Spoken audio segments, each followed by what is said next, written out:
sound.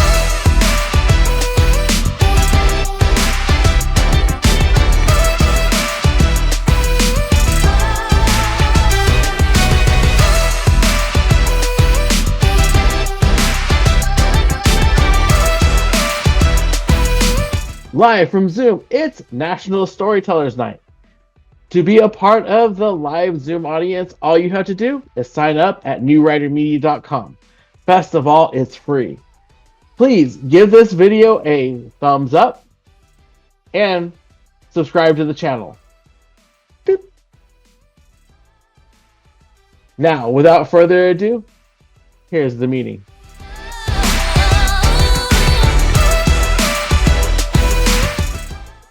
Okay, so I have with me David Andrade. Welcome to National Storytellers Night. I guess you're kind of my guest for tonight. Maybe we'll get a few other people in. Those of you who are tuning into the YouTube channel, we offer these every other week. The next week we have it's going to be April 17th. And we have Jay Clendenin,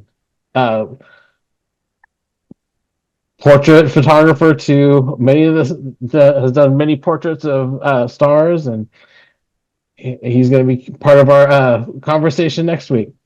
So let's go ahead and share my screen with you, or share your screen. And to do that, I gotta make you an organizer.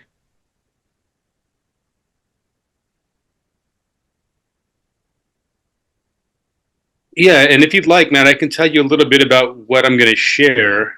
Yeah. So basically, I'm working on a series of zines based around protest. Okay. And initially, this was going to be one big project. I have a bunch of protest photos that I shot probably from like 2017 through March 8th of this year. And, I was thinking maybe I'll take a few of these, combine them, and just make one zine of various protest photos. But as I was started working on this project, it dawned on me that maybe these should be standalone books as opposed to one book with bits and pieces from different things. So right now I have a zine more or less completed. I've got to do some fine tuning, but I think it's where I want it to be in the big scheme of things, centered around the BLM protest in Hollywood that happened like in 2020, 2021. I have the exact date written down. I don't recall it at the moment. That's all right. Give me 1 second. I'm gonna make you a host. Hang on. Yeah. All right. So now I should be able to share. Have you share screen?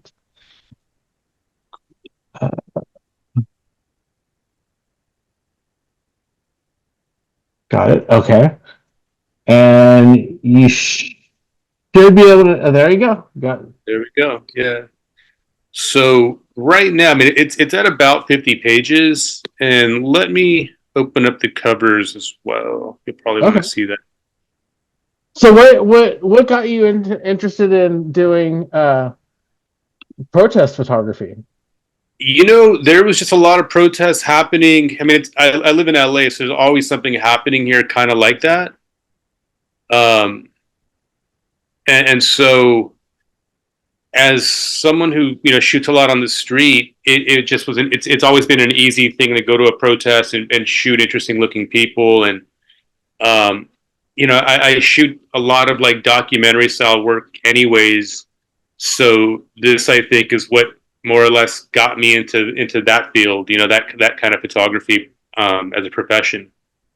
So for me, it's one of these things where a lot of times if there's a protest happening, if it's nearby and I've got my camera, I'll at least stop in to just take a look and see, how I feel about it.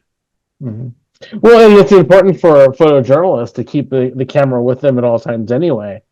And, yeah. Like you talking about from the last meeting where you were in was it Mexico City?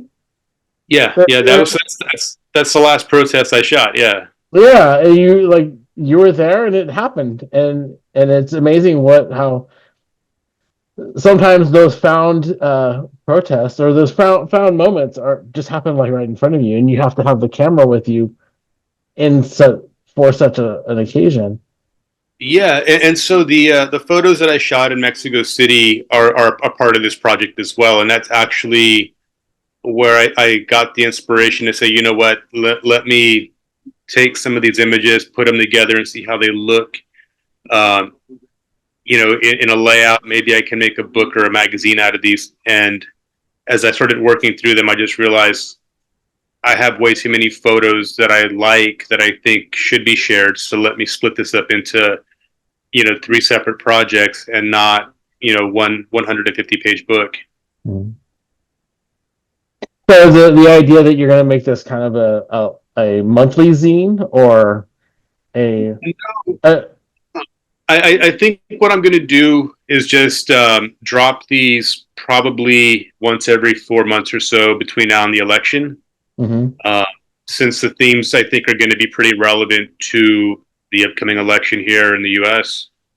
BLM was very much on like the social and racial equity, mm-hmm. and the two other zines focus around women's rights. I photographed Roe versus Wade. The I can't think of the term, but when they repealed the law, Right. Mm-hmm, I photographed the demonstration in downtown LA, and then Mexico City, for International Women's Day, which mm-hmm. although it's a different country, I think the themes that are covered in the from that day, just the kinds of signs that I saw, I think it's still relevant to what's happening here. Mm-hmm.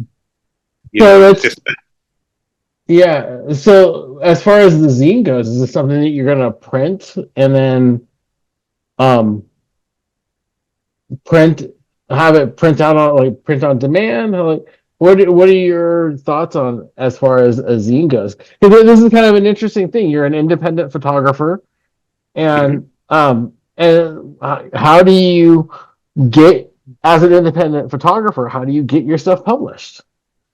oh man! So basically, what I'm doing, I'm gonna lower some music really quick. Yeah, basically, what I'm doing is I'm compiling these photos, and through Lightroom, there's the Blurb magazine plugin. So I'm going to be printing these through that since you're able to drop ship and you don't have to worry about having inventory. Mm-hmm. Um, from a profit margin perspective, it's not the best, but it also, the trade off to that is that, they take a bigger cut, but they handle all the printing and shipping. Mm-hmm. Um, and I don't have to hold inventory, so I don't have to front any money on issues that might be difficult to sell. And so, this is the second zine that this will be the second zine that I've done with them. And the first one I shot it in Oaxaca and then put it together years later and sold some issues. And I didn't know what the response would be. I had no idea if anybody would be interested, if anyone would want to buy this. And surprisingly, people placed orders. And so I figured, all right, I've got these other photos, and um, I think especially with the BLM protests from 2020, we're 4 years out in another election a year, and not a whole lot's changed, and we're still living in a very weird time. So Mm-hmm. it seemed kind of like, for me at least, as I was sitting there thinking about all this stuff. Um, it felt like, all right, this might be a gentle reminder to people that not a lot has changed in 4 years. So what made you decide to do like a zine as opposed to something digital? I like holding things in my hands. I really enjoy photo books and magazines, and so um, I know there are people out there that feel the same way, and so this is for them. So let's see some of the photographs. Yeah. So right here, this is the front and back cover, and so the title is "Don't Shoot," and we've got this gentleman in a mask, wearing a sign that says exactly that, "Don't shoot." Um, the back cover is this gentleman flipping the bird, which I absolutely love. Mhm. Uh, we ended up chit chatting afterwards, and he was pretty cool. But for the camera, man, that was like really really cool. Yeah. And then yeah, the back covers are going to be these images, and so we've got a defund the LAPD with the helicopter in the distance on this side, and then the Mayor Garcetti, formerly of LA, he's making out with the LAPD. You've got a gentleman wearing a T-shirt that just says "Nah," Rosa Parks, and these felt like strong enough images to me in terms of just what was happening during that point in time. What I experienced. Mhm. So yeah, let me hop into the next. Here's the bulk of things. Let's see.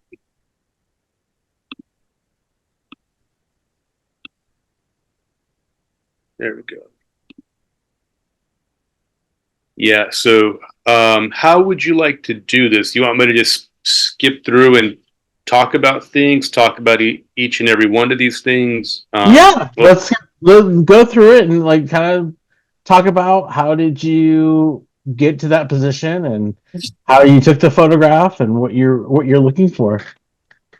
Yeah. So, I mean, here, I'm in the middle of the scrum right here, man. This is me and 20,000 of my best friends marching presumably down Hollywood Boulevard, but this might actually be Vine.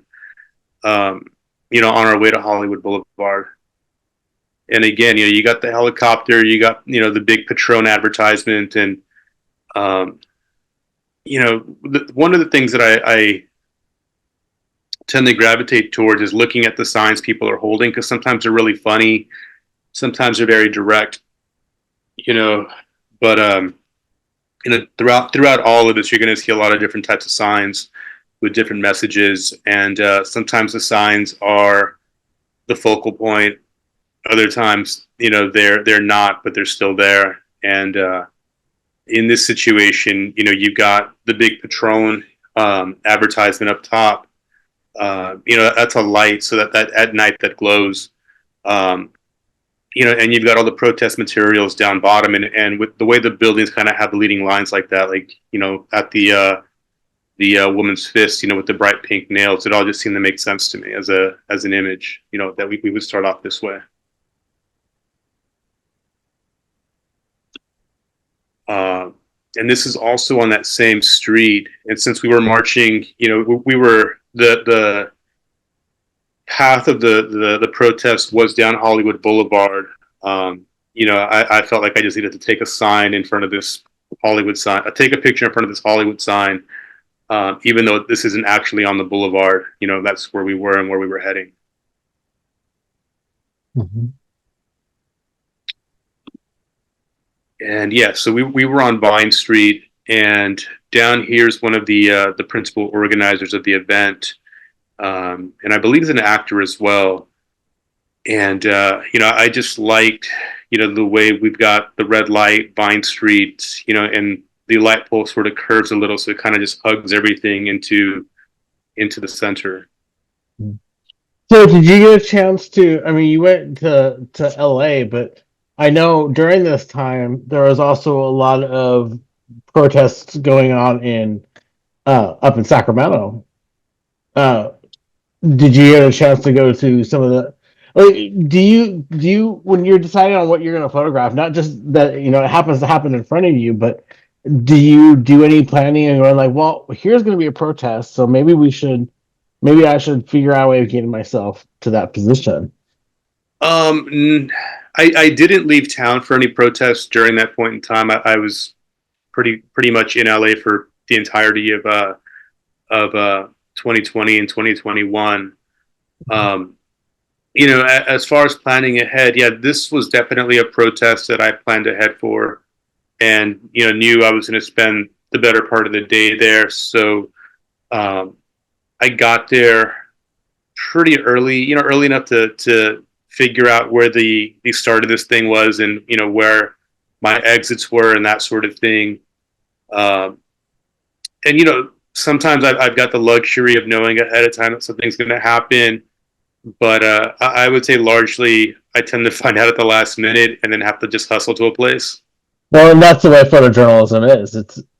It's not just, especially when you're doing something that's news like a protest, is that you know you have a bit of a this is the place that you're going to be. This is where you have to be to get the photograph, but you don't always know what's going to happen in the photograph. So it's kind of a it's that's the nature of a news event is things will still happen, and even when you go with an idea, plans never go the way you necessarily envision it.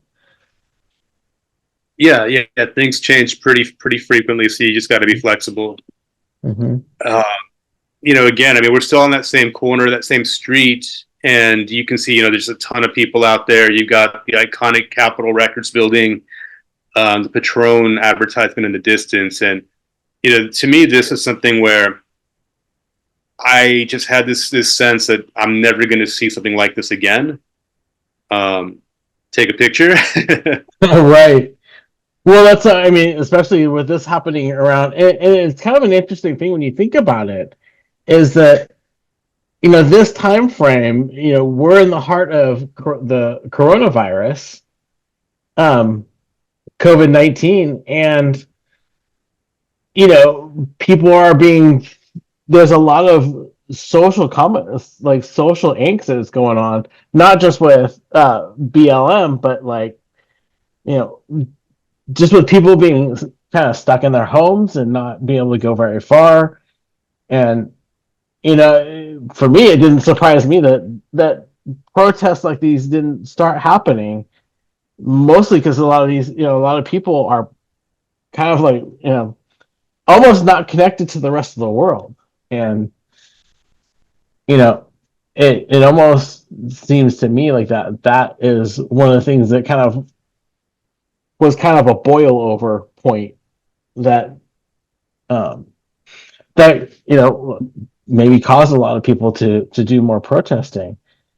Yeah, my point of view is that this is the first time you've had this many people stay home, Mm-hmm. and you have a lot of people out there with grievances in one way or another, and as we were watching just things unfold, I think for the first time, people had the time to actually be politically active in ways Mm-hmm. that maybe they hadn't been before, Mm-hmm. and when you don't have professional sports happening, you don't have bars and restaurants fully open, and people are home. You know, I think that was kind of the recipe for people to get on the streets and say, okay, you know what, I've got something I want to say, Oh yeah. and all of this, I think, was in response to what was happening in the country with the death of George Floyd and others. Oh yeah. Uh, Exactly. you see all you're home all day, Mm-hmm. you're on the internet, so you're watching all the videos as they're coming out, and Mm-hmm. which again kind of goes back to why I say, like, I knew at this place that I would never see this again. Mm-hmm. Hollywood Boulevard's not a typical demonstration route. Usually people protest at City Hall here in LA, Mm-hmm. and so just seeing this was very unusual, but also knowing that my instinct told me, the minute that football comes back on TV, the minute basketball comes back on TV, the minute bars and restaurants open for Mm-hmm. service, people are going to just stop doing this because they want to go back to whatever they thought was normal. Mm-hmm. And this is probably the one time where, you have these people with the time to actually be on the streets, and voice, their concerns, and in a sense, fight for what they think is right. Mm-hmm. Oh yeah, very much so. And I mean, that's kind of the interesting, like having that context behind some of the photographs help to set the stage on this, and not just this one, but the one that you had at the last from the last meeting, where it's fighting for women's rights. This is as much this is fighting for this is Black Lives Matter. This is you know Yeah. just all these Um, atrocities that are happening, and it's interesting because it's like with all those things that they're kind of the atrocities that were happening, kind of behind people getting cabin fever and not being able to go out, and it's like that match that starts the fire, and it yeah. happens to be, you know. I think during this point in time, for sure, society was very much primed and ready to mobilize and get on the streets because of Mhm. that. I mean, the average person probably isn't able to go to a protest, even if it's something they believe in all the time, because they've got work, they've got Mhm. outside commitments, and if this thing is happening on a Saturday or a Sunday, maybe you don't want to spend your day doing that because you Mhm. want to rest or something. And so um, during this point in time, I just felt however this happens and shakes out, I'm probably not going to see a thing like this again. So just Mhm. take the picture. Oh, absolutely, absolutely. So, what are some of your strategies in situations like this? Do you what are the moments that you're looking for? Man, it's just be flexible, bro. Like stay the hell away from the tear gas canisters and be very flexible, man. You never know what's going to happen. Somebody might say or do something. Somebody might have an interesting sign, or during the course of this day, there was a lot of people doing different things, and so it was very much just keep your head on a swivel and go with your gut. I mean, you kind of have an idea when something is going to happen, and also give it time. Start taking the pictures, but maybe don't put the camera down when you think you got it. Wait a little Mhm. bit because there might be more to it. Um, that's kind of the strategy when I'm in a situation like this. So let's see some more photographs. Yeah, yeah. Let's see what else we got. Um, let's see. So we saw people bringing out kids, and so I wanted to make sure I grabbed some pictures of children. But these two I felt kind of go together, and I believe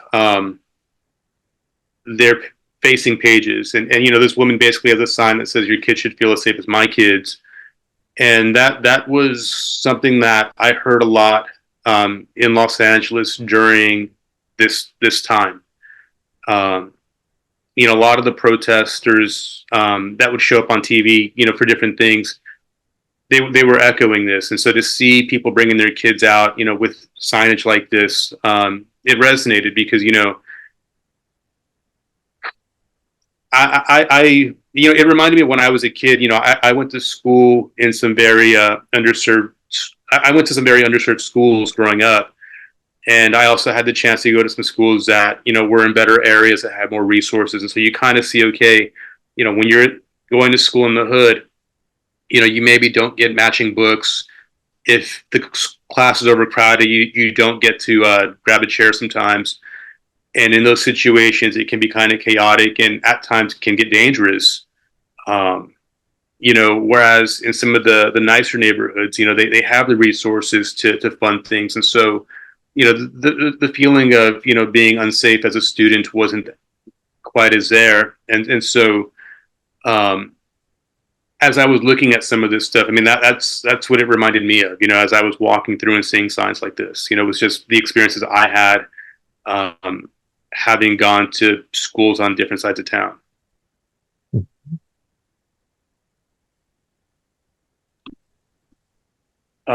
Let's see. Yeah, so here's the gentleman that I showed you at the very beginning who was flipping the bird, and I caught him hugging another guy, and I thought it was pretty cool. It was just two dudes hugging it out, and for me, this felt like one of those moments that um, I should take a picture of because I don't know these guys, but the Mhm. kind of energy that I felt being around them was like hyper masculine, and it's not often that you see, you know, guys just hugging it out for the sake of hugging it out. And I kind of recall that they were just both like in support of one another, and so to me that was like a really cool thing to see. And I felt that in taking that picture, other people need to see things like that as well. Mhm. Well, again, it goes back to in a situation like this. It goes back to these people are are sheltered and don't get much in the way of human contact. So it's almost like a reaching out for human contact as Yeah, well. in those days, definitely, man. I mean, I remember how weird it was talking to my mom, through the door, through the window Hmm. screen. Yeah, so a hug during this point in time certainly carried a lot of weight, Hmm. maybe a lot more weight than it did the year before. Yeah, and here's the same dude again, man, and this is also one of my favorite photos from that day. And if you can see, his tattoo says "My brother's keeper," and so it again, like these are both joining pages. So the hug with the tattoo, I think kind of encompasses the feeling I had watching these two guys do that. That's pretty cool. Yeah, and then I mean, I can. What I'll do, because I know we've got somebody else that just popped in. I'll flip through a couple of these, and if there's one that you want me to talk about, man, we can do that. Yeah, let's just keep going because I want to welcome uh, Jacqueline. How you doing? Hey Doug, how's it going? Hey David. Good. It's it's been a long time, hasn't it? Yes, it has. I didn't know you were doing this. This is cool.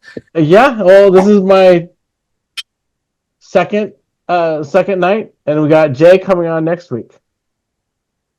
I'm looking So forward to hearing him talk too. yeah. So if you want to ask any questions, feel free to ask questions, and this is usually a an open conversation, and us enjoying photography. So I just finished work. David, I work as a photographer too, and I love looking at other people's work. So I am just here to chill out and enjoy your photos. Yeah, so here's Hollywood Boulevard right here, and this was just one of these images that I thought was kind of like before, where I said I'm never going to see this again. And you got this guy. Yeah, bars had just opened up, so he's going for the drinks, but there's a protest happening. 20,000 people are walking right in front of you, man, and this is not something you're ever going to see again. mhm.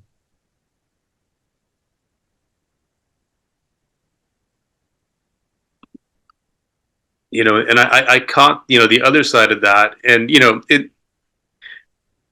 this guy down here taking a picture. I think to me it's like he recognizes the situation, and it's almost like I'm being a voyeur to the guy in front of me who's staring at him as well, taking the picture. But in the previous photo, the other guy seemed a little more shocked or even annoyed. And so I think these kind of, go well together, um, because, not all of us had the same reaction at this point in time. I mean, there were certainly people who were upset with protesting and what they deemed to be a nuisance and rioting and that sort of thing. And there were others who I think were supportive of it, even if they weren't directly participating. And that's what these two photos represent to me. Mhm.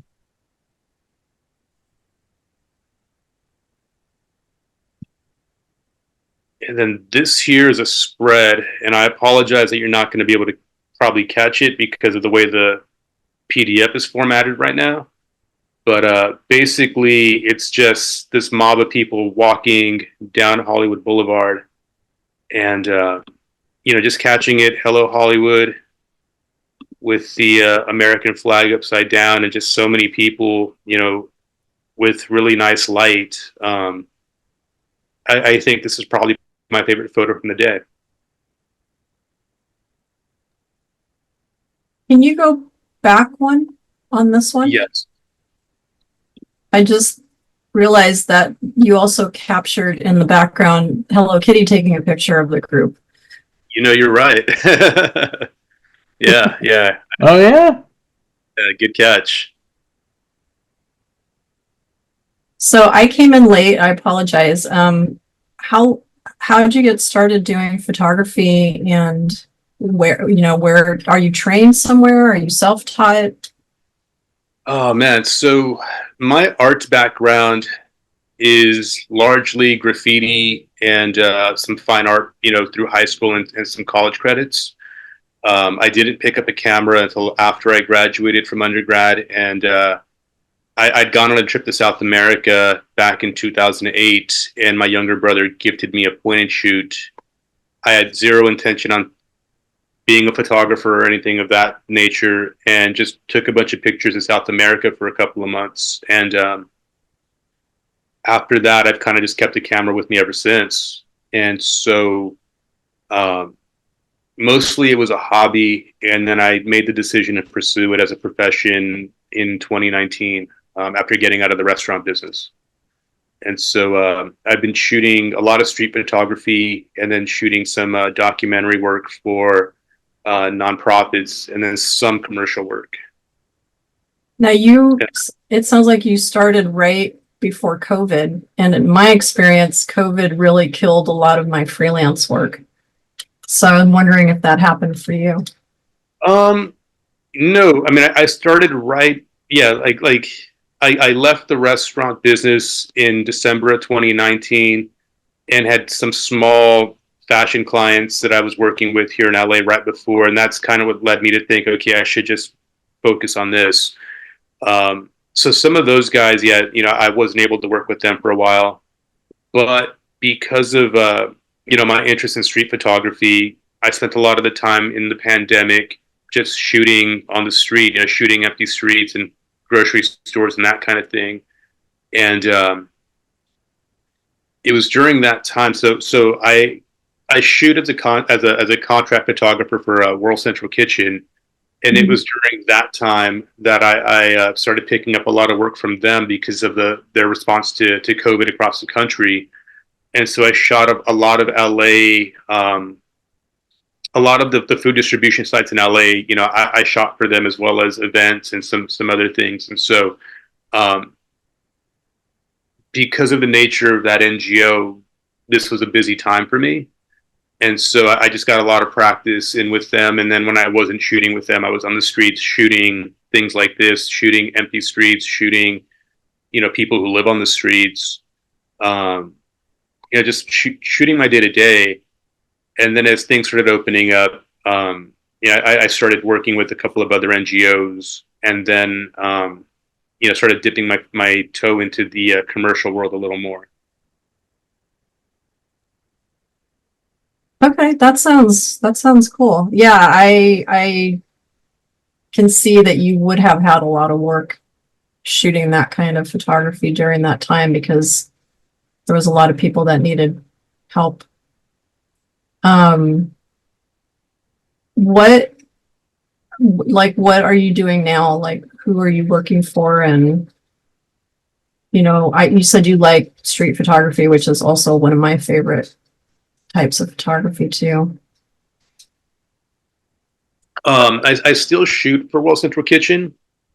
Not as much as during the pandemic, but I would say probably, I'd say I probably get out with them about 4 times a year, give or take. At least that's how it's been the last couple of years.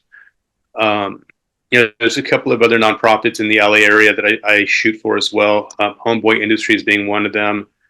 And I shot a long-term project for them starting in 2020, and then kind of finishing in 23, at the end of 23. But the project that I shot for them was focused, I would say, mostly focused around the work they did during the pandemic, as far as feeding marginalized communities in LA, and just the people who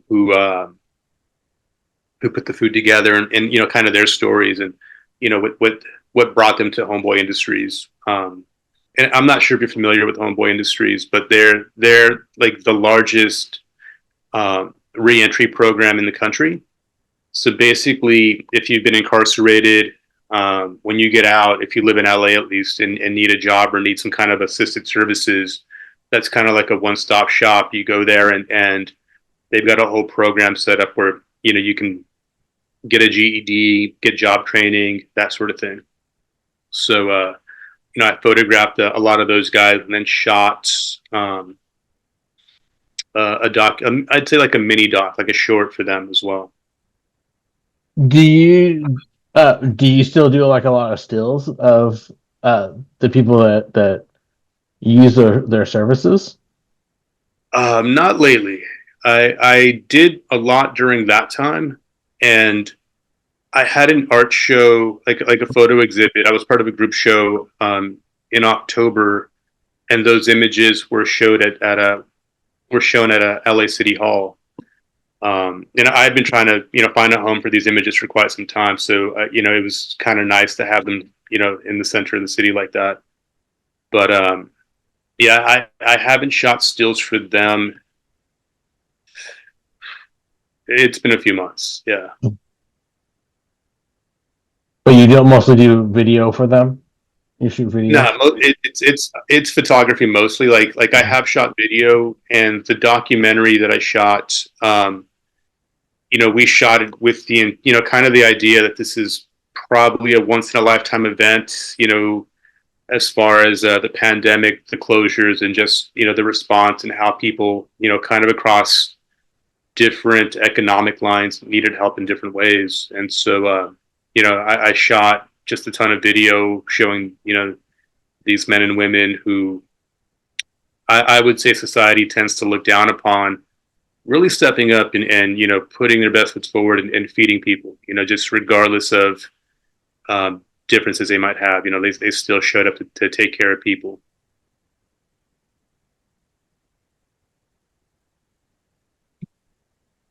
Let's see some more pictures. Yeah. Let's see. I thought this one was pretty cool.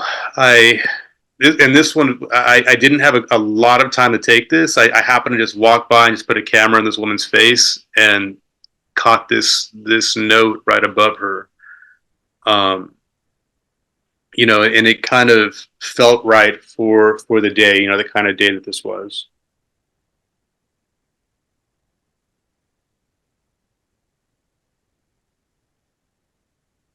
And then I'm going to go to the next image if you are okay with that. Keep going, yeah. So, I'd mentioned earlier, man, there was a lot of interesting signs. And so this was one of them. You got a doctor out there saying racism is a public health crisis. How am I not going to take that picture,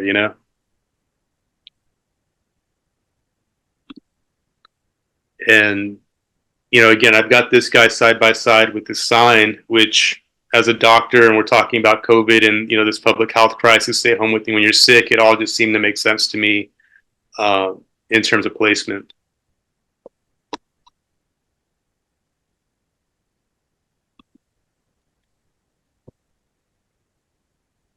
And the same goes for these two images. BLM, was largely, Black Lives Matter, but I think, it's fair to say that, a lot of what they were fighting for applies to other groups as well. And here in Los Angeles, it's a very diverse city, but we're also very separate. And so, to me, it was like a very nice thing to see Black and brown coming together like that. As I don't, as I've experienced LA, it's a very segregated city, and you'll have entire areas that are predominantly one race or another. And so a lot of times, because of the separation, there's this otherness that tends to happen, and we may not always realize that what's affecting one group is also affecting another. We kind of just seem to look at things through the lens of our skin tone or maybe the economic status. So, for me, it was cool to see, black and brown coming together like this for the cause.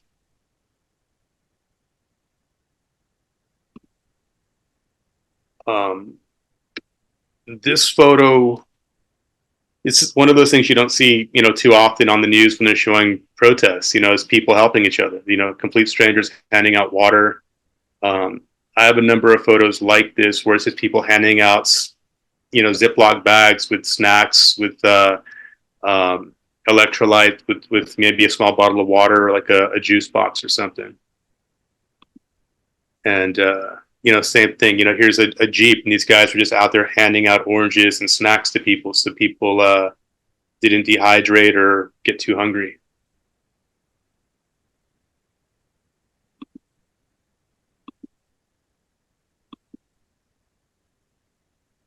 And then, I thought this was cool. We were right in the intersection of Sunset Boulevard and I can't think of the other street, but again, another iconic intersection. You're never going to see this kind of protest on these streets again. Um, and I love the way the palm trees sort of make leading lines. And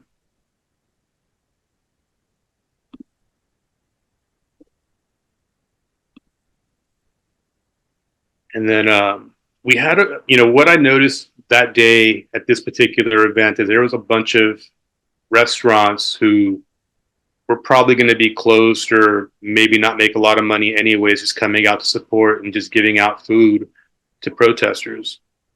And so this is one of the pizzerias that was just handing out slices.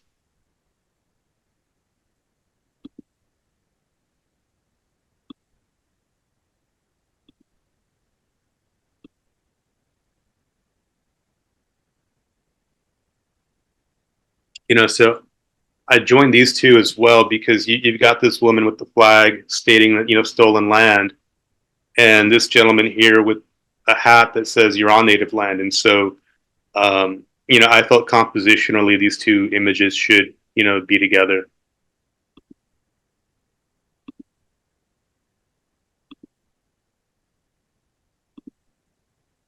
Um, right here in the middle of Highland and Hollywood Boulevard, there was a big, I don't know what you'd call this, it's just candles everywhere and flowers.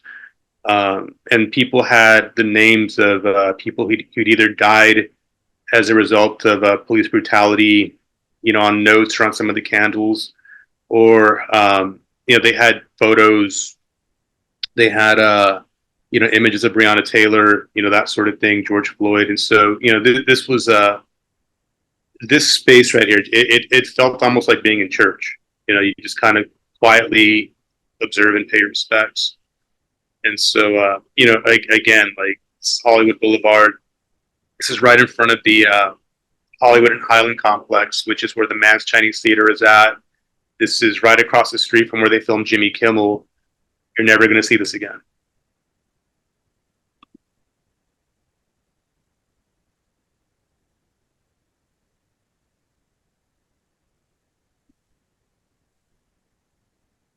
And this image, I shot this in digital, but processed it in black and white, and it's the only black and white image that's in this collection.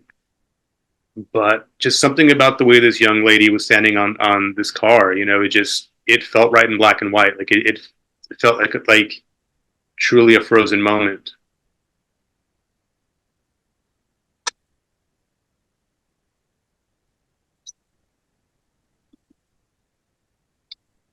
I've got them joined together. He's in color, and it's the flag.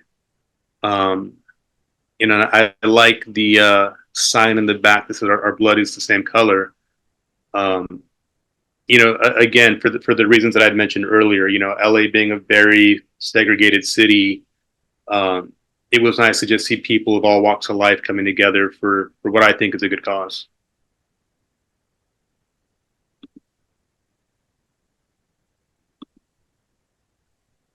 And then this is another 2-page spread, and it was of some folks in a Jeep just honking the horn and representing BLM.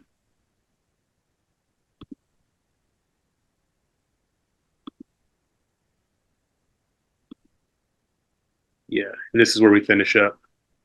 Mhm.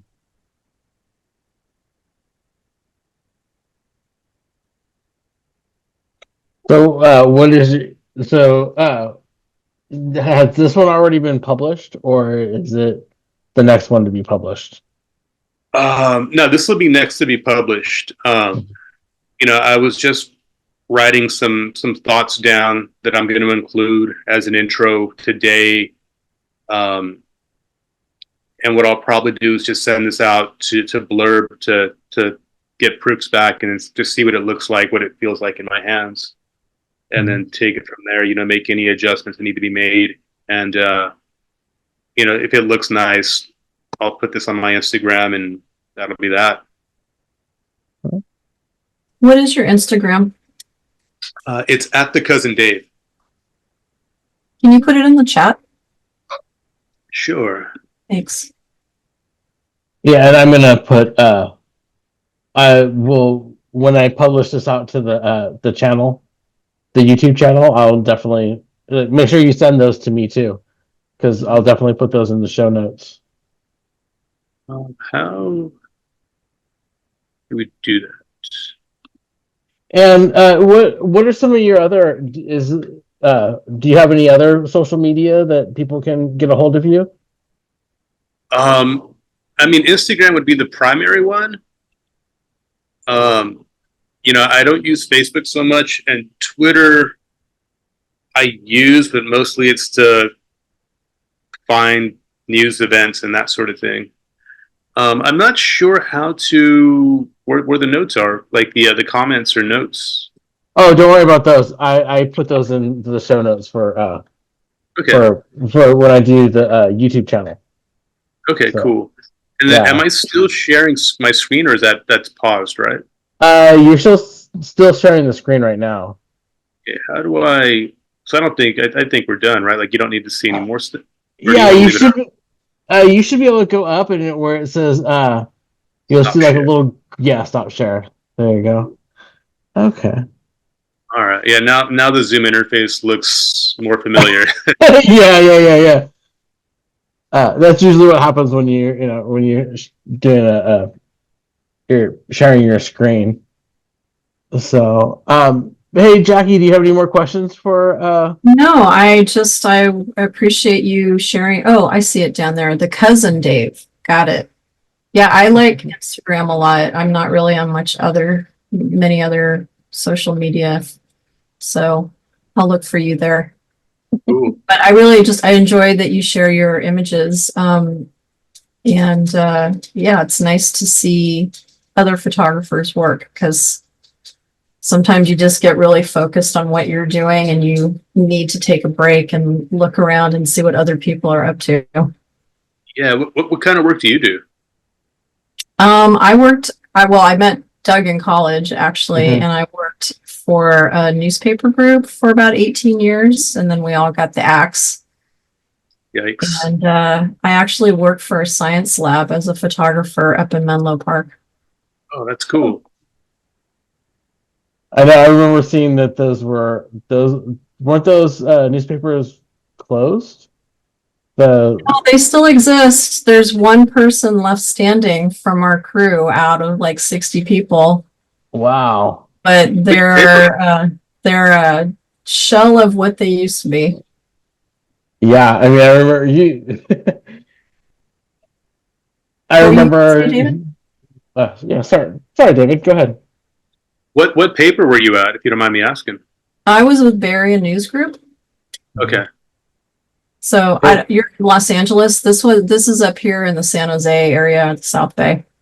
Okay.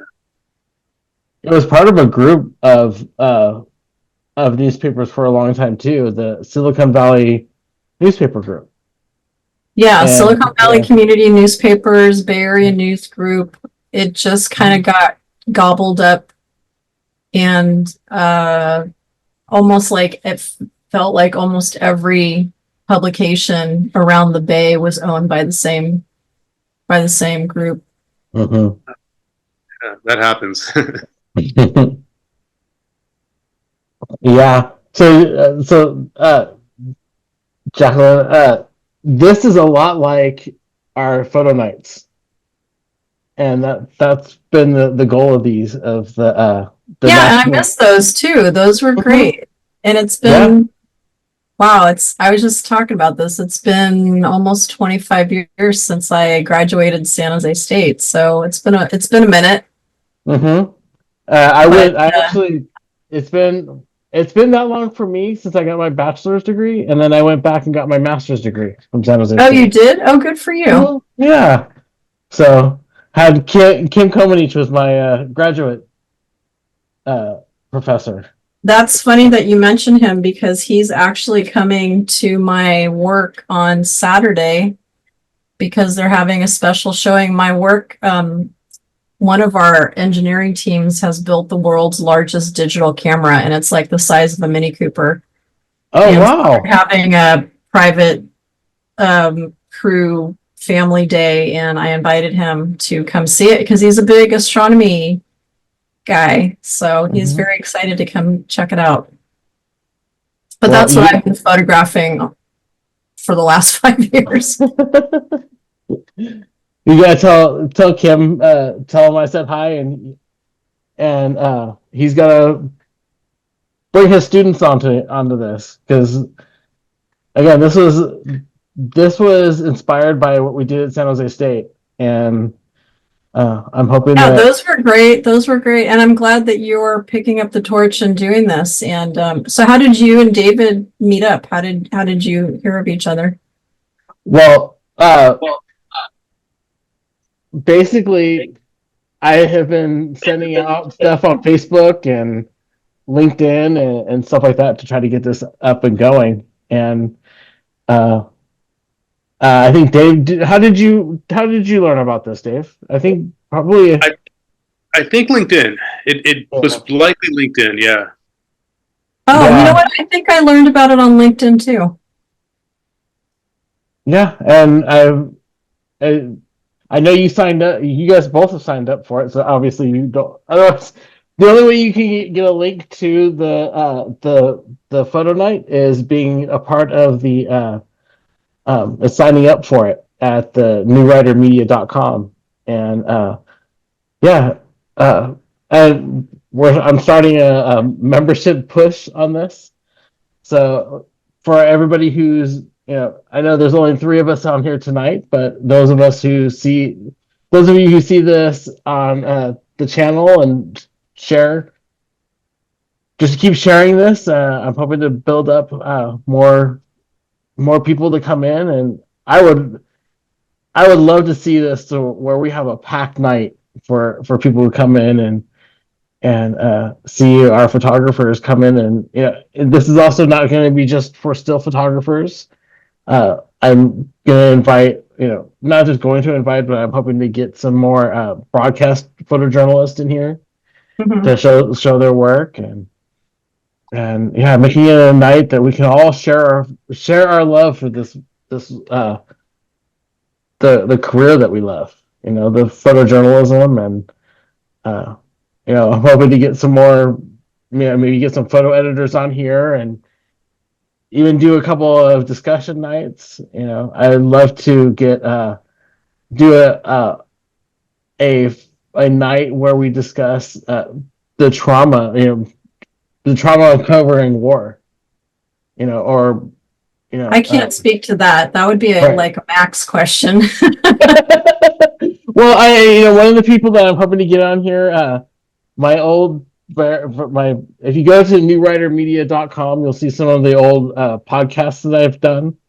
I'm hoping to get a couple of those photographers back on here, and I'd really like to get I really want to do something about trauma, and um and one of which is love to get Lisa Krantz back on here and have her talk about. And I've been trying to work with her and getting her to come in and talk, and um and talk about like how her experiences.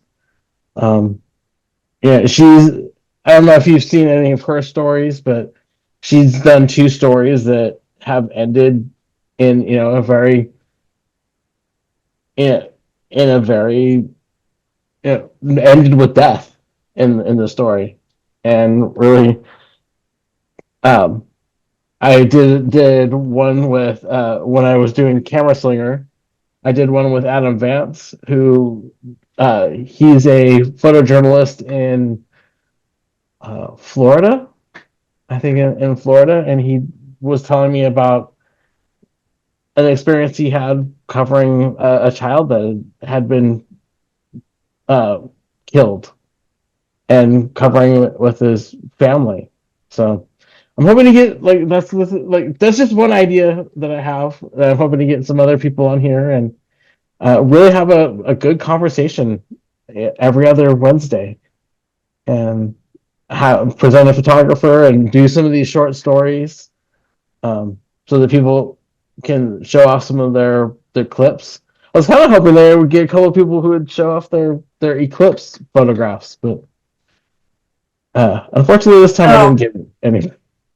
I had fun with that on Monday. I mean, I was not expecting to photograph the eclipse at all. Mhm. Not my thing, and I don't have the lenses for it, but I was photographing the people at work that were watching it.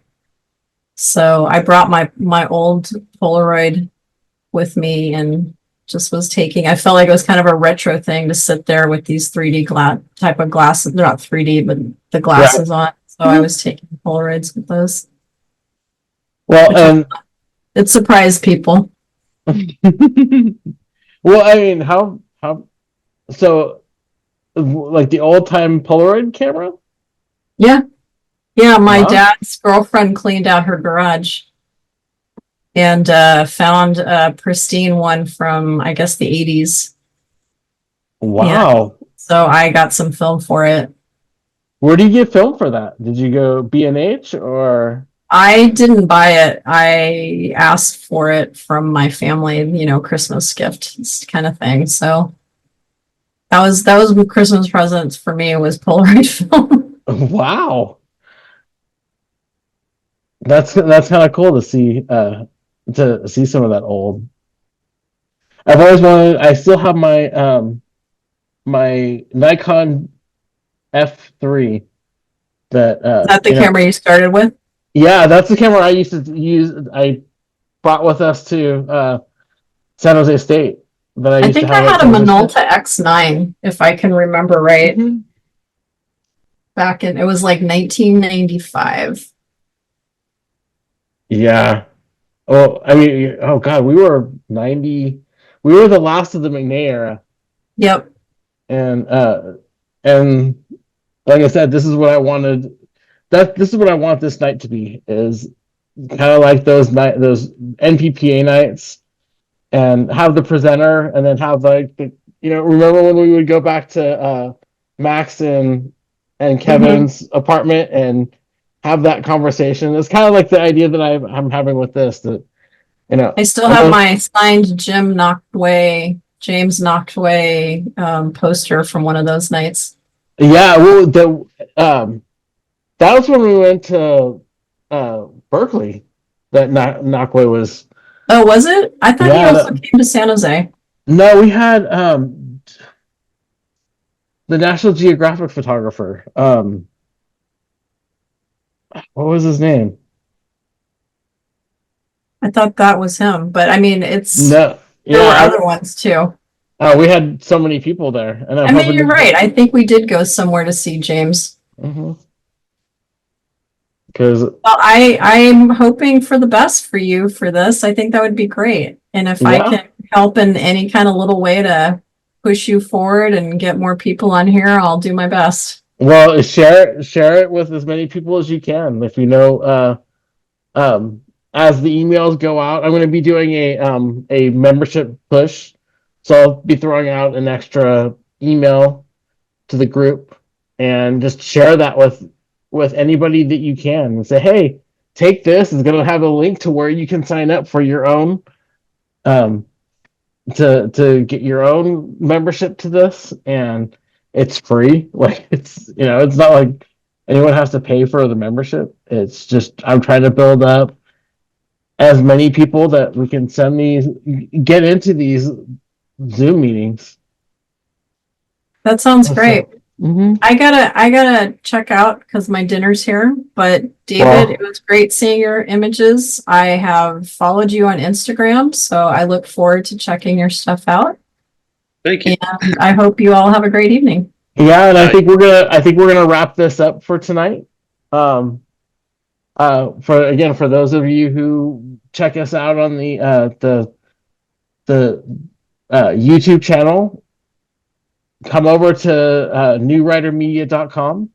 Uh, we're building. I'm building more and more every day. It's kind of a slow burn, but that's kind of how we have to kind of do this. Is as we get more people, I'm sure there'll be um, more presenters. And I want to thank everyone. I want to thank David and Jacqueline for coming tonight, and invite come back next week for April 17th, where we have Jay Clinton and coming on, and I always think that that's kind of a fitting thing because uh, he was the president, the NPPA president for San Jose State when I got there, and so I'm hoping that he can uh, help kick more of these off and get more people to come and so on. So I want to thank everybody. Make sure you check it out. Check out um, newwritermedia.com because that's where we're going to have a lot of the announcements. And I just opened up a new Facebook page. I'm going to be doing Instagram soon, and as just keep an eye out, sign up for the newsletter, and as new things come out, I let everybody know. So for all of us here at National Storytellers Night, thank you, and can't wait to see you next time. All right.